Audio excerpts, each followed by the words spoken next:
या व्हिडिओमध्ये आपण बघणार आहे फर्स्ट इयरला डिफिकल्ट सब्जेक्ट कुठले असतात, त्यानंतर हे सब्जेक्ट डिफिकल्ट का वाटतात त्या सब्जेक्टबद्दल आपण जाणून घेऊया। त्या सब्जेक्टबद्दल डिटेल्स मी तुम्हाला या व्हिडिओमध्ये देणार आहे आणि या सब्जेक्टचा तुम्ही स्टडी कसा केला पाहिजे जेणेकरून तुम्हाला हे सब्जेक्ट एवढे डिफिकल्ट जाणार नाही। तर सगळ्यात पहिले हे सब्जेक्ट डिफिकल्ट का वाटतात। आता जर तुम्ही इंजिनिअरिंगचा सिलेबस बघितला तर 12चा सिलेबसपेक्षा याची लेवल खूप वरची आहे। 12th मध्ये कसं राहतं की पूर्ण वर्षभर आपण एखाद्या सब्जेक्टचा स्टडी करतो। आपल्याला वर्षभराचा जो 12 महिने 14 महिन्याचा जो टायमिंग आहे हा त्या सब्जेक्टचा स्टडी करण्यासाठी मिळतो। पण इंजिनिअरिंग मध्ये तसं नसतं। आपल्याला मॅक्सिमम 6 मंथचं टायमिंग मिळतं। त्यामध्ये आपल्याला कॉलेज करायचं असतं, प्रॅक्टिकल, असाइनमेंट्स, लॅबोरेटरीज ते करावे लागतात आणि त्याचे एक्झाम पण आपल्याला द्यावी लागते। तर हा जो टायमिंग मिळतो हा खूप कमी असतो आणि यामध्ये पण फर्स्ट इयर फर्स्ट सेम जे असतं ऑलरेडी कॉलेज लेट चालू झाल्यामुळे आपल्याला जो ड्युरेशन आहे ते फक्त 4 महिन्याचंच मिळतं। तर स्टडीसाठी हा खूप कमी टाइम मिळतो। आता या कमी टाइम मध्ये आपल्याला जास्त स्टडी हा करावा लागतो। त्यानंतर स्टडीचे पॅटर्न, आपण 12th ला जे स्टडीचे पॅटर्न यूज करत होतो ते स्टडीचे पॅटर्न इथे इंजिनिअरिंगला ऍप्लिकेबल नाहीये। इंजिनिअरिंगसाठी प्रत्येक सब्जेक्टसाठी तुम्हाला वेगळा स्टडी पॅटर्न हा यूज करावा लागतो। त्यानंतर इंजिनिअरिंगचे जे सब्जेक्ट्स आहेत हे सगळे कन्सेप्ट आणि फॉर्म्युला बेस्ड सब्जेक्ट आहेत। तुमच्या कन्सेप्ट क्लिअर असतील तरच तुम्ही एक्झाममध्ये चांगला परफॉर्म करू शकता। तुमचे फॉर्म्युलाज तुम्हाला क्लिअर पाहिजे की कुठल्या प्रॉब्लेमसाठी कुठले फॉर्म्युलाज ऍप्लिकेबल आहे। त्यानंतर मल्टिपल फॉर्म्युलाज तुम्हाला एखादा प्रॉब्लेम सॉल्व्ह करण्यासाठी वापरावे लागू शकतात। तर ते फॉर्म्युलाज कुठले वापरायचे याच्याबद्दल तुम्हाला सगळं नॉलेज हवं। त्यानंतर काही प्रोग्रामिंग लँग्वेज रिलेटेड आपल्याला सब्जेक्ट आहे। यासाठी जर प्रोग्रामिंग लँग्वेज आपल्याला समजून घ्यायची असेल किंवा त्याचे प्रॉब्लेम जर त्याचे क्वेश्चन जर तुम्हाला सॉल्व्ह करायचे असेल तर तुमचं लॉजिक हे क्लिअर पाहिजे। जर तुमचं अंडरस्टँडिंगच जर चुकीचं असेल तर तुम्ही जेवढं पण ते सॉल्व्ह केलेलं आहे नेक्स्ट तर ते सगळंच जे सोल्युशन आहे ते रॉंग जातं। त्यासाठी तुमचं जे स्टेप्स तुम्हाला फॉलो करायचे आहेत ते तुमचे क्लिअर हवेत। आता सगळ्यात महत्त्वाचा पार्ट असा आहे की तुम्ही एखाद्या सब्जेक्टमध्ये जर इंजिनिअरिंगमध्ये फेल झाले तर तो सब्जेक्ट आपल्याला परत द्यावा लागतो। जसं आता फर्स्ट इयर फर्स्ट सेममध्ये एखादा सब्जेक्ट राहिला तर तो सब्जेक्ट आपल्याला फर्स्ट इयरच्या सेकंड सेमिस्टरमध्ये तो परत द्यावा लागतो। म्हणजे 6 महिन्यानंतर त्याची री एक्झाम युनिव्हर्सिटी कंडक्ट करते आणि त्यावेळी आपल्याला तो सब्जेक्ट द्यावा लागतो। आता यावेळी काय होतं, आता बरेच स्टुडंटचे जे नंबर ऑफ सब्जेक्ट ज्यामध्ये ते फेल होतात ते जास्त असतात। जर आपल्याला 3 सब्जेक्टमध्ये जर आपण फेल झालो तर त्याला इंजिनिअरिंग टर्म्समध्ये आपण एटीकेटी म्हणतो। एटीकेटी म्हणजे अलाउड टू कीप टर्म आणि तुम्ही पुढच्या वर्षाला तुम्ही जाऊ शकता। तर 3 सब्जेक्टमध्ये जर तुम्ही फेल झाले तर इट इज अलाउड, तुम्ही नेक्स्ट इयरला जाता। पण तुमचे जर 4 सब्जेक्टमध्ये जर तुम्ही फेल असेल तर तुम्हाला इयर डाऊन होता। तुम्ही इयर डाऊन म्हणजे तुम्हाला त्याच वर्षाला बसून ते 4 सब्जेक्ट ज्या सब्जेक्टमध्ये तुम्ही फेल झाले ते सब्जेक्ट तुम्हाला परत द्यावे लागतात। आता आपण बघूया की फर्स्ट इयर इंजिनिअरिंगमध्ये सब्जेक्ट कुठले आहेत। सब्जेक्टचे डिटेल घेण्यासाठी मी एक PDF ओपन करतोय। ही जी PDF आहे ही पुणे युनिव्हर्सिटीची PDF आहे। आता तुम्हाला जर तुमची जर युनिव्हर्सिटी दुसरी असेल तर त्यासाठी तुम्ही काय करू शकता, त्या युनिव्हर्सिटीच्या वेबसाईटवरती जा। वेबसाईटमध्ये तुम्हाला जो फर्स्ट इयरचा जो पॅटर्न आहे, सिलेबस आहे, ती PDF तुम्ही रेफर करू शकता। त्या PDF मध्ये तुम्हाला सगळे डिटेल्स मिळतील। सब्जेक्ट्स किती आहे, त्यानंतर थेरीज किती आहे, प्रॅक्टिकल किती आहेत, त्यानंतर तुम्हाला टर्मवरचे मार्क्स किती आहे याच्याबद्दल तुम्हाला सगळं अंडरस्टँडिंग मिळेल। आणि जवळपास सगळ्या युनिव्हर्सिटीमध्ये सब्जेक्ट, नंबर ऑफ प्रॅक्टिकल्स हे जवळपास सेम असतात। जसं मी हे आता सावित्रीबाई फुले पुणे युनिव्हर्सिटीचं हे डॉक्युमेंट मी रेफर करतो आणि या डॉक्युमेंटची लिंक मी खाली डिस्क्रिप्शनमध्ये पण देतो। तिथे पण तुम्ही जाऊन ही पूर्ण PDF तुम्ही बघू शकता। आता हे आहे फर्स्ट सेमिस्टरचे डिटेल। याच्यामध्ये जे फर्स्ट 5 जे सब्जेक्ट्स आहेत तर हे थेरॉटिकल सब्जेक्ट आहे। Engineering mathematics, engineering physics chemistry, basic electronics engineering, basic electrical engineering, engineering graphics mechanics, fundamental of programming language हे थेरी सब्जेक्ट आहे। याच्यामध्ये तुम्हाला थेरॉटिकल पेपर पण लिहायचे आहेत। आणि खालचे जे 3 आहेत manufacturing practice workshop, design thinking and idea lab, professional communication skill आणि को करिक्युलर कोर्स 1। आता हे प्रॅक्टिकल सब्जेक्ट आहे। युजली प्रॅक्टिकलमध्ये फर्स्ट इयरला कोणी फेल होत नाही। तुम्ही प्रॅक्टिकल वेळेवरती सबमिट केले तर तुम्ही पास होतात। प्रॅक्टिकलमध्ये फक्त लास्टला एक ओरल एक्झाम होते किंवा प्रॅक्टिकल एक्झाम होते, त्याच्यामधनं तुम्हाला मार्क्स मिळतात। आणि याचं जर टर्मवर जर बघितलं तर 25 मार्क्स हे पुणे युनिव्हर्सिटीमध्ये फिक्स केलेले आहेत। आता हे झालं फर्स्ट सेमिस्टरचं। आता आपण बघूया सेकंड सेमिस्टरचे डिटेल्स। सेकंड सेमिस्टरमध्ये पण हे सगळे 5 सब्जेक्ट थेरी सब्जेक्ट आहे। Engineering mathematics two engineering chemistry physics, basic electrical engineering, basic electronics engineering, engineering mechanics और engineering graphics, programming and problem solving, design thinking, idea lab, manufacturing हे lab आहे, Indian knowledge system आणि को curricular course 2।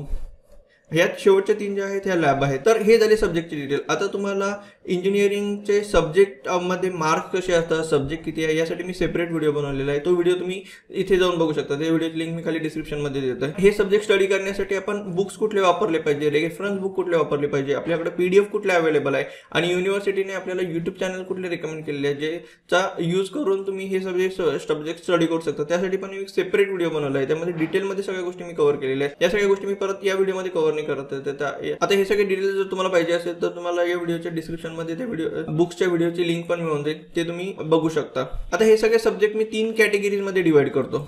यामध्ये first category आहे theory subject and small problems. यामध्ये काय होतं की युजली जे प्रॉब्लेम्स क्वेश्चन्स विचारले जातात ते थेरॉटिकल रिलेटेड आहेत आणि छोटे छोटे प्रॉब्लेम्स असतात, ज्यामध्ये 1 to फॉर्म्युला वापरून पण तुम्ही प्रॉब्लेम सॉल्व्ह करू शकता. आणि हे कम्पेअर्ड टू अदर सब्जेक्ट हे इझी सब्जेक्ट आहे. तर हे कुठले सब्जेक्ट आहे? Engineering physics, engineering chemistry, basic electronics engineering, basic electrical engineering. तर हे जे 4 सब्जेक्ट आहेत हे इझी सब्जेक्ट आहेत आणि याचा स्टडी इझिली होतो. आता हे तुमच्या युनिव्हर्सिटीवरती डिपेंड आहे की त्यांनी हे सब्जेक्ट तुमच्या फर्स्ट इयरमध्ये त्यांनी इन्क्लूड केले की नाही, किंवा मग फर्स्ट इयरमध्ये फर्स्ट सेममध्ये आहे की सेकंड सेममध्ये आहे. ते युनिव्हर्सिटी टू युनिव्हर्सिटी हे डिफरंट असतं. त्यानंतर सेकंड कॅटेगरी आहे प्रॉब्लेम सॉल्व्हिंग सब्जेक्ट. तर यामध्ये तुम्हाला प्रॉब्लेम सॉल्व्ह करावे लागतात. तुम्हाला प्रॉब्लेम स्टेटमेंट दिलं जातं, तिथे तुम्हाला कन्सेप्ट अप्लाय करावे लागतात, फॉर्म्युलेज यूज करावे लागतात, काही स्टेप्स फॉलो करावे लागतात आणि प्रॉब्लेम सॉल्व्ह करायचा असतो.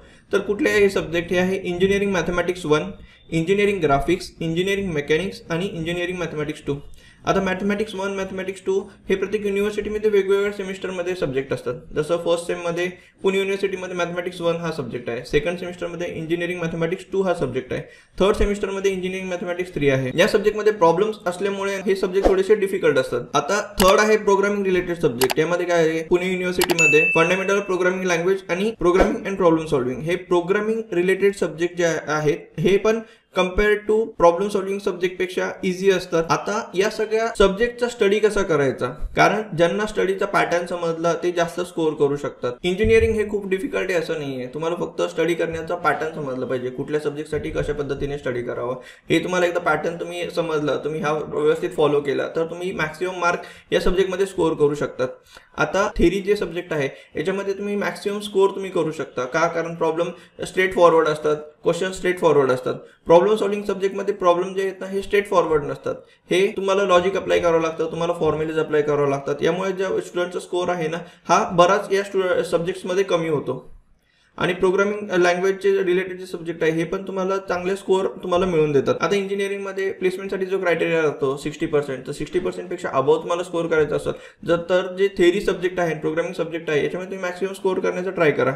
आणि तुम्हाला जर प्रॉब्लेम सॉल्व्हिंग सब्जेक्ट जर डिफिकल्ट जात असेल तर याच्यामध्ये कमी स्कोअर आला तरी चालतो, पण टार्गेट करा की यातला कुठलाही सब्जेक्ट बॅक राहणार नाही. आता काही स्टुडंट मी असे पण बघितलेत की त्यांना प्रॉब्लेम सॉल्व्हिंग सब्जेक्टमध्ये ते जास्त स्कोअर करतात. जसं मॅथमॅटिक्स त्यांचं खूप स्ट्रॉंग असतं किंवा ग्राफिक्स खूप स्ट्रॉंग असतं, मेकॅनिक्सचे प्रॉब्लेम ते खूप इझिली सॉल्व्ह करतात. तर तसे पण स्टुडंट्स आहेत. पण युजली जर बघितलं तर मॅक्सिमम मुलांना हे प्रॉब्लेम सॉल्व्हिंग जे सब्जेक्ट्स आहेत हे डिफिकल्ट जातात. आता याच्यासाठी स्टडी कसा करायचा? फर्स्ट सेमिस्टरचं ड्युरेशन हे 4 months असतं, 4 months to 6 months. आता ऑलरेडी कॉलेज लेट चालू झाल्यामुळे मॅक्सिमम 4 months कॉलेजला मिळतात. आता याच्यामध्ये तुमचे एक्झाम्स पण होतात, कॉलेजमध्ये सगळे सब्जेक्ट कव्हर पण केले जातात, प्रॅक्टिकल्स पण होतात. तर कॉलेजला एवढा टाइम मिळत नाही की ते सगळे सब्जेक्ट प्रॉपरली कव्हर करतील. तर त्याच्यामुळे काय होतं की मॅक्सिमम सिलेबस कव्हर करण्याचा कॉलेज ट्राय करतं. आता तुमचे 2-3 दिवस जर मिस झाले तर बऱ्यापैकी सिलेबस कॉलेजने कव्हर केलेला असतो आणि तो तुमचा मिस झालेला आहे, तर त्याची तुम्हाला सेल्फ स्टडी करावी लागते. किंवा बरेचसे कॉलेजेस ना काही कन्सेप्ट जे आहेत ते सेल्फ स्टडी करण्यासाठी तुम्हाला डायरेक्ट असाइन करतात की तुम्ही याचा सेल्फ स्टडी करू शकता आणि ते जे टॉपिक्स आहेत ते स्किप केले जातात याचा. आणि हे जर एक्झाममध्ये विचारणार असेल तर याचं तुम्हाला सेल्फ स्टडीसाठी हे टॉपिक तुम्ही ऑप्शनलमध्ये ठेवू शकत नाही, याचा तुम्हाला सेल्फ स्टडी हा करावा लागतो. आता नेक्स्ट आहे प्रिपरेशन लीव्ह बद्दल आपण जाणून घेऊया. प्रिपरेशन लीव्ह काय असते? कॉलेजमध्ये सगळं शिकवून झाल्यानंतर अभ्यास करण्यासाठी एक्झामच्या आधी थोडासा टाइम दिला जातो. आता हा time college to college different असतो. जसं 10 दिवसाचा टायमिंग किंवा 15 दिवसाचा टाइम हा तुम्हाला सेल्फ स्टडीसाठी दिला जातो. यालाच आपण प्रिपरेशन लीव्ह असं म्हणतो. युजली ओरल झाल्यानंतर आणि थेरी सब्जेक्टच्या आधी या ड्युरेशनमध्ये हा प्रिपरेशन लीव्हचा टायमिंग असतो. आता यामध्ये तुम्ही ना बऱ्यापैकी सब्जेक्ट कव्हर करू शकतात. आता हे वरचे जे थेरॉटिकल सब्जेक्ट मी तुम्हाला सांगितले ते हे सगळे सब्जेक्ट तुम्ही याच्यामध्ये तुम्ही सगळं सब्जेक्ट पण कव्हर करू शकता आणि तुमचं रिव्हिजन पण व्यवस्थित होईल. प्रत्येक 2 पेपरच्या मध्ये जे आहेत ना तुम्हाला युनिव्हर्सिटीचे पेपर होतात ते अल्टरनेट डे पेपर होतात. एका दिवशी 2 पेपर किंवा लगेच लागून 2 पेपर असे होत नाही. त्यामध्ये तुम्हाला 1 दिवस मिळतो, त्याच्यामध्ये पण तुम्ही एखाद्या सब्जेक्टचं रिव्हिजन इझिली करू शकता. आता जे प्रॉब्लेम सॉल्व्हिंग सब्जेक्ट आहे तर हे तुम्ही प्रिपरेशन लीव्ह जे तुम्हाला मिळते किंवा 2 पेपरच्या मध्ये जो गॅप मिळतो त्यामध्ये प्रॉब्लेम सॉल्व्हिंग सब्जेक्टचं तुम्ही स्टडी नाही करू शकत. या प्रॉब्लेम सॉल्व्हिंग सब्जेक्टसाठी तुम्हाला रेग्युलर स्टडी करणं गरजेचं आहे. का? कारण तुम्हाला प्रॉब्लेम हे सॉल्व्ह करावे लागतात. तुमचे कन्सेप्ट जर अगोदरच क्लिअर असेल तरच तुम्ही ते प्रॉब्लेम ते प्रॉपरली सॉल्व्ह करू शकता. जर तुमचे कन्सेप्ट क्लिअर नसेल तर तुम्ही रेग्युलरली ज्यावेळी कॉलेज चालू असतं तुमच्या मित्रांना विचारा, तुमच्या सिनियर्सला विचारा आणि 1-2 महिन्यामध्ये तुम्हाला कळून जातं की या सब्जेक्टचं जे तुमचं कॉलेजमध्ये शिकवणं चालू आहे तर ते तुम्हाला कळत आहे की नाही. तुम्हाला कळत नसेल तर मी तुम्हाला रेकमेंड करेल की तुम्ही प्रायव्हेट ट्युशन किंवा क्लासेस लगेच जॉईन करून टाका. का? कारण कॉलेजमध्ये ह्या सगळ्या गोष्टी डीपमध्ये जर कव्हर होत नसेल आणि तुम्हाला जर त्या कळत नसतील तर तुम्ही प्रायव्हेट ट्युशन्स किंवा क्लासेस करून पण हे सब्जेक्ट कव्हर करू शकता. तुमच्या कॉलेजमध्ये जर एकदम व्यवस्थित जेवढं शिकवलं जातं तेवढं जर तुम्हाला कळत असेल तर तुम्हाला प्रायव्हेट ट्युशन किंवा क्लासेसची काही गरज नाही आहे. आता हे डिपेंड करतं स्टुडंट्सवरती. जर तुम्हाला हे सब्जेक्ट खूपच डिफिकल्ट चालले तर बेटर आहे की तुम्ही प्रायव्हेट ट्युशन क्लासेस लावा आणि तुमचे हे फेल होण्याचे जे चान्सेस असतात या सब्जेक्टमध्ये ते तुम्ही रिड्यूस करू शकता. काही ज्या ब्रँचेस आहेत जसं CSIT जर तुमची ब्रँच असेल आणि तुम्हाला भविष्यामध्ये जर IT कंपनीमध्ये जर जॉब करायचा असेल तर त्या स्टुडंटसाठी मी रेकमेंड करेल की तुमचे जे प्रोग्रामिंगचे सब्जेक्ट आहेत तर त्याचे तुम्ही ऑनलाईन क्लासेस करा किंवा यूट्यूबवरनं पण तुम्ही हे सगळे सब्जेक्ट शिकू शकता. या व्हिडिओमध्ये मी जेवढे पण तुम्हाला थिंग सांगितलेले ते तुम्ही जर प्रॉपरली फॉलो केले तर फर्स्ट इयरला तुम्ही चांगला स्कोअर करसाल. आणि इंजिनिअरिंगमध्ये फर्स्ट इयर हे थोडंसं डिफिकल्ट वाटतं. का? कारण तुम्हाला जो स्टडीचा पॅटर्न आहे हा समजायला वेळ लागतो. एकदा तुम्ही फर्स्ट इयर ऑल क्लिअर झाले तर सेकंड, थर्ड इयर आणि फायनल इयरमध्ये तुम्हाला काही प्रॉब्लेम येत नाही. कारण तुम्हाला ऑलरेडी स्टडीचा पॅटर्न कळालेला असतो आणि तुम्हाला स्कोअर करण्यासाठी एवढं ते डिफिकल्ट जात नाही. व्हिडिओ जर आवडला तर व्हिडिओला लाईक करा आणि चॅनलला सबस्क्राईब करून ठेवा. अशाच अमेझिंग व्हिडिओसाठी बेल आयकॉनला पण हिट करून ठेवा जेणेकरून माझ्याकडनं येणारे सगळे नोटिफिकेशन्स तुम्हाला मिळतील. तुम्हाला इंजिनिअरिंग करिअर काउन्सिलिंग जर करून घ्यायचं असेल, तुम्हाला इंजिनिअरिंगमध्ये काही जर प्रॉब्लेम येत असेल आणि तुम्हाला जर माझा सपोर्ट हवा असेल तर मी माझा नंबर इथे देऊन ठेवतो. या नंबरवरती तुम्ही कॉल करू शकता. माझ्या व्हॉट्सअप चॅनलची लिंक पण मी खाली डिस्क्रिप्शनमध्ये दिलेली आहे. त्या व्हॉट्सअप चॅनलला पण तुम्ही फॉलो करा जेणेकरून माझ्याकडनं येणारे सगळे अपडेट्स तुम्हाला व्हॉट्सअपवरती मिळतील.